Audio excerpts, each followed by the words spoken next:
Başıma gelen bir kızına dize düşüm. Götürün ömresini zengin imamdan görüşüm.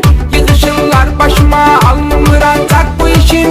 Bu gelir, o gelir yarın olum. Kubri gelir yarın olum. O gelir yarın olum. Kubri gelir yarın olum.